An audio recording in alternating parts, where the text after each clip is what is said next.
Okay, so, right now, as you're watching this, 48 national teams are playing in the biggest World Cup in history.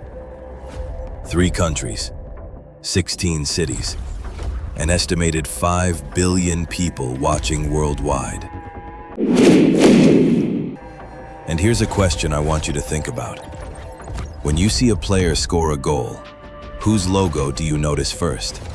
The swoosh or the 3 stripes?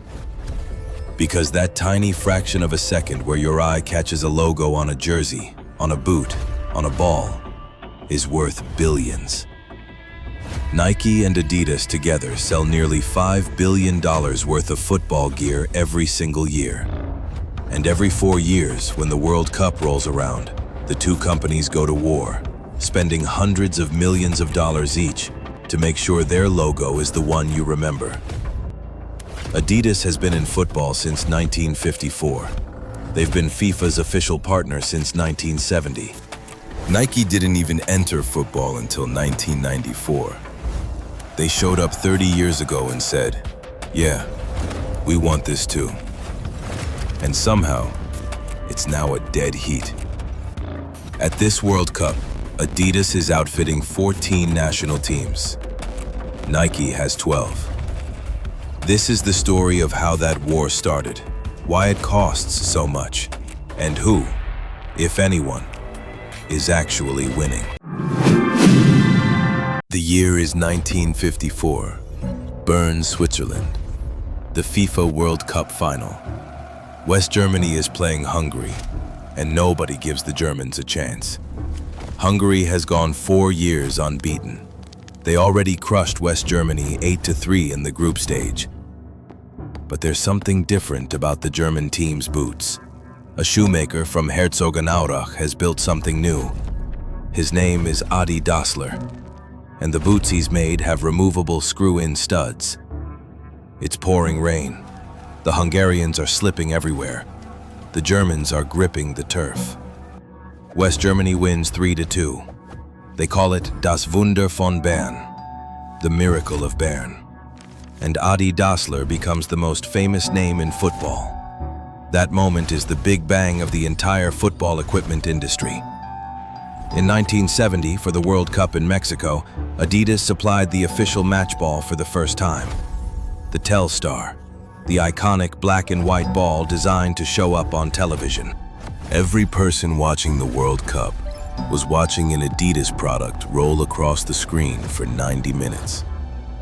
That partnership has lasted over 50 years. For half a century, if you thought football, you thought Adidas. The 3 stripes weren't just in the game, they were the game. And then, in 1994, a company from Oregon decided they wanted in. The year is 1994. The World Cup is in the United States for the first time, and Phil Knight, the co-founder of Nike, is watching from the stands in Pasadena, California, as Brazil beats Italy in a penalty shootout. And something clicks. Nike is already the biggest sportswear company in the world. They dominate basketball and running. But football, the most popular sport on the planet with 2 billion fans, football belongs to Adidas. And Phil Knight does not like being second. In 1996, Nike signs a 10-year, $160 million deal with Brazil's Football Federation, the largest kit deal in the history of the sport.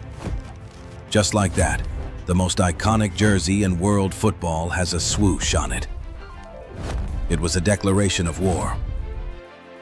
Nike wasn't trying to win football the way Adidas had won it, through institutions, through FIFA. Nike was winning it through players, through culture, through marketing that didn't look like marketing. In 1998, Nike aired a commercial showing the Brazilian team playing a pickup game in an airport.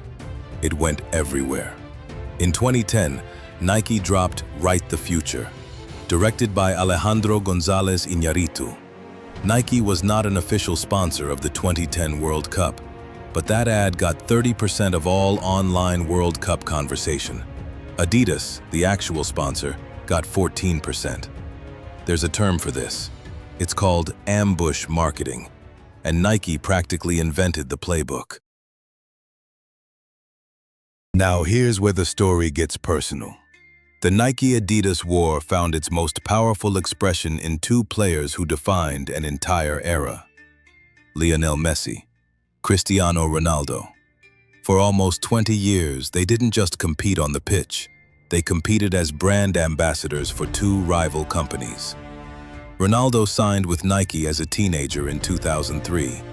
By 2016, he had a deal reportedly worth around $25 million a year. Nike built an entire sub-brand around him: boots, fragrances, hotels, gyms. Ronaldo wasn't just wearing Nike, he was Nike. Messi was originally a Nike athlete, but around 2005, his father Jorge reached out to Nike asking for extra tracksuits. Nike never got back to him. When contract talks came up, Adidas offered $1 million a year. Nike declined to match.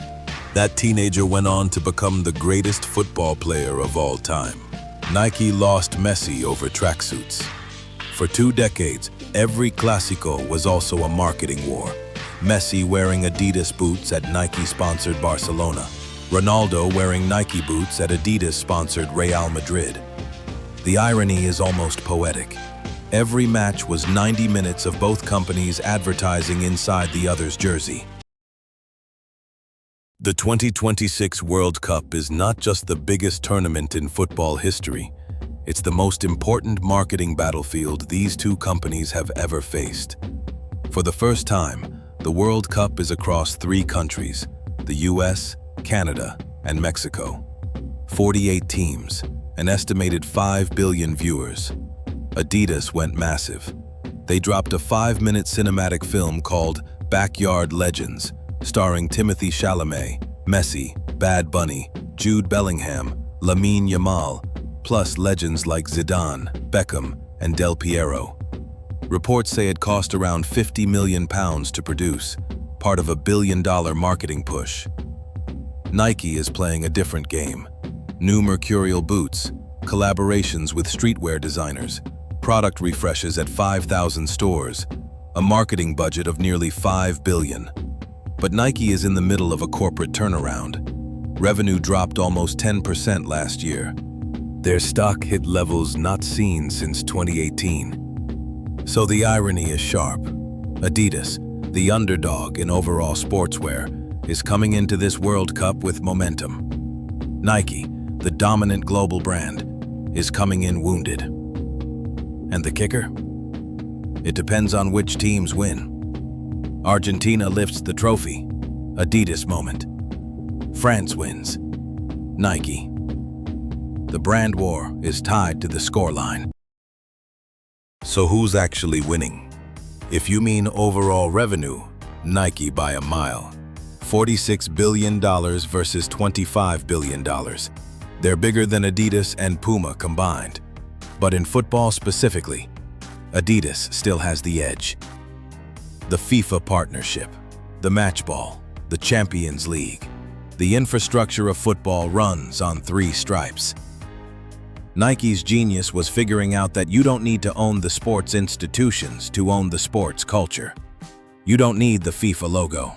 You need the kid in Lagos or Sao Paulo or Los Angeles who puts on mercurials and imagines being on that pitch. Adidas plays the long game. 50-year partnerships, institutional credibility. Nike plays the culture game. Ambush marketing, viral content, emotional storytelling. Both strategies work. After 30 years of war, neither company can knock the other out. The result is a $5 billion stalemate. I think this war will never end, and I think both companies know that. The point isn't to win. The point is to never lose. The next time you watch a World Cup match, look at the logos, look at the boots, look at the ball. You're not just watching a game, you're watching a 70-year war. If this story changed how you watch the game, subscribe to Boardroom Files. Hit subscribe, and I'll see you in the next one.